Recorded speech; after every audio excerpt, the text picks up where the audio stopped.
जय बोले बाबा जी की। हाँ जी, जय बोले बाबा जी की। सर, कल आपके चैनल पे एक वीडियो थी जिसमें बताया गया था कि इस बार बाबा जी की गुफा पे टेंट भी नहीं लगेंगे और शॉप्स भी नहीं लगेंगी ना। तो इसके पीछे क्या रीजन है कि इस बार क्यों नहीं लगाए जा रहे हैं टेंट और शॉप? देखिए मैडम, पहली बात तो चैनल मेरा नहीं है, चैनल भोले बाबा जी का है।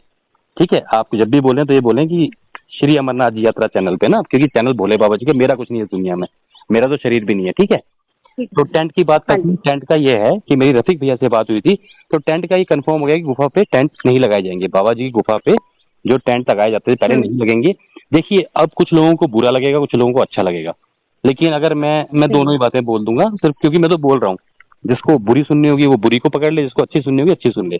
वैसे कहीं तक ये बिल्कुल थोड़ा ठीक भी है, ठीक भी है, क्योंकि जितने यात्री वहाँ गुफा के पास रुकते हैं उतनी गर्मी पड़ती है, उतने ही वहाँ पे भोजन लंगर हम्म। पकता है, जिसके चलते शिवलिंग के आकार पे फर्क पड़ता है गर्मी के कारण, और बाबा जी का आकार जल्दी लुप्त हो जाता है। जितने यात्री दर्शन, मेन हम्म। है दर्शन करना। जैसे आप श्रीखंड महादेव जी गए होंगे, किन्नर कैलाश जी गए होंगे, मणिमहेश गए होंगे, तो वहाँ क्या होता है, दर्शन करने का टाइम होता है कि आपने सुबह 2-3 घंटे में दर्शन कर लिए तो कर लिए, नहीं तो उसके बाद पूरा मौसम ऊपर खराब हो जाता है। हम्म। क्योंकि मैं ये मानता हूँ, आस्था से जुड़ा हुआ हूँ, काफी साधु संतों के साथ भी रहा हूँ, मैं भी ये मानता हूँ कि जो परमात्मा की जगह होती है वहाँ पे किसी का स्थान नहीं होना चाहिए। जहाँ भोले बाबा जी स्वयं हम्म। हैं वहाँ पे रुकना, गंदगी फैलाना, ये सब नहीं होना चाहिए। इसीलिए जब मैंने श्रीखंड महादेव जी और किन्नर कैलाश महादेव जी की यात्रा की थी, तो ये चीज मैंने वहाँ महसूस की थी। वहाँ जब श्रीखंड महादेव जी और किन्नर कैलाश जी महादेव जी की यात्रा में जाते हैं तो ऊपर बहुत सफाई है और हम्म। बहुत ऐसा लगता है कि स्वर्ग में पहुंच गए हम। क्योंकि वहाँ ऐसा लगता है कि परम हम्म। पिता परमात्मा के अलावा यहाँ कोई और एनर्जी है ही नहीं। यहाँ स्वयं भोलेनाथ जी वास करते हैं, यहाँ घूमते होंगे, यहाँ ये, क्योंकि वो जगह ही ऐसी है कि वहाँ आदमी का पहुंचना बहुत मुश्किल है। तो मैं ये बताना चाहता हूँ कि हम्म। बाबा अमरनाथ जी की यात्रा पर शाइन बोर्ड ने ये फैसला लिया है। शाइन बोर्ड ने जो फैसला लिया वो जो पिछली बार ऊपर से पानी आ गया था उसके चलते ये फैसला हाँ लिया जी। कि इस बार भी कहीं बारिश हो और ऊपर से कहीं पानी जमा होकर नीचे आए तो यात्रियों को नुकसान ना हो। तो साइन बोर्ड ने फैसला बढ़िया लिया, इसमें कोई दो राय नहीं है। ठीक है, अब कुछ भक्तों का ये हम्म। रहता है कि नहीं जी गुफा पे रुकने का, तो गुफा पे रुकने का ये है कि गुफा पे जब यात्री से दर्शन करेंगे और वापस आ जाएंगे तो वहाँ पे गर्मी, गीजर, हीटर जो चलते हैं, क्योंकि हम हीटर भी लगाते हैं लोग ना, बिजली से हीटर चलते हैं, जनरेटर हम्म। चलते हैं, गर्म पानी की भट्टियां जल रही हैं, लकड़ियां जल रही हैं, दुकान वाले हैं खाना बना रहे हैं, भंडारे वाले हैं, कितनी ज्यादा गर्मी वहाँ पे उत्पन्न होती है। उसके चलते बाबा जी के आकार में फर्क पड़ता है। और वहाँ पे सच्चाई बताऊं तो मैम, वहाँ पे कहीं ना कहीं गंदगी भी बहुत फैलती है इन चीजों को लेके। जब यात्री कम रुकेंगे वहाँ पे, बहुत कम रुकेंगे, तो साफ सफाई हम्म। भी मेंटेन होगी और बहुत अच्छा बनेगा। तो इसके लिए है कि आप बाबा जी के दर्शन करें, आपका मन है वहाँ बैठने का, आप 2-3 घंटे बैठ सकते हैं, अपनी प्लानिंग के हिसाब से करें। पर रात को तो आपने नींद में सोना है। क्योंकि मैं सच्चाई बताऊं ना, बुरी लगती हम्म। है मेरी बातें लोगों को ना, पर मैं बोल देता हूँ क्योंकि डरता से भोलेनाथ जी से हूँ। क्योंकि मैं किसी का नाम लेके तो बोल नहीं रहा, क्योंकि सच्चाई ये है कि गुफा हाँ पे जी। सोएंगे, अरे गुफा पे सोएंगे, रात को खराटे मारते हो तुम, वहां जाके तुम भजन कीर्तन तो करते नहीं हम्म। रात को, या बाबा जी की माला तो जपते ही नहीं हो कि परमात्मा का नाम ले लें, हम्म। पवित्र स्थान पे आ गया, किसी की मदद, फटाफट दर्शन किए, भरपेट लंगर खाया और सो गए। तो इसके क्या फायदा, इससे आगे घर में ही सो जाओ अपने। हाँ, सोने का क्या कॉन्सेप्ट होगा वो लोग मुझे बता दें, ऐसा कोई कॉन्सेप्ट नहीं है, क्योंकि काफी सारे यात्री वहाँ सो के अपना लंगर वंगर खा के सो ही जाते हैं। कोई माला जाप, कोई भजन कीर्तन, कोई बाबा जी के भजनों का ऐसा कोई मैंने गुफा में करते हुए बहुत कम लोगों को देखा है।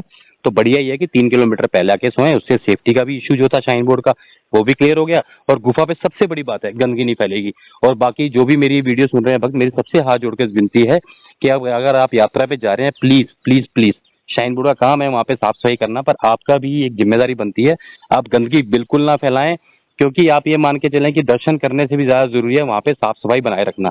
अगर नेचर हमें रिस्पेक्ट कर रहा है, नेचर हमें वहां तक पहुंचा रहा है भोले बाबा जी का, क्योंकि नेचर में भी परमात्मा जुड़े हुए हैं। अगर हम सांस ले रहे हैं, अगर हम बर्फ देख रहे हैं या पेड़ पौधे देख रहे हैं या पहाड़ देख रहे हैं, तो उनमें भी कहीं ना कहीं ईश्वर का अंश है।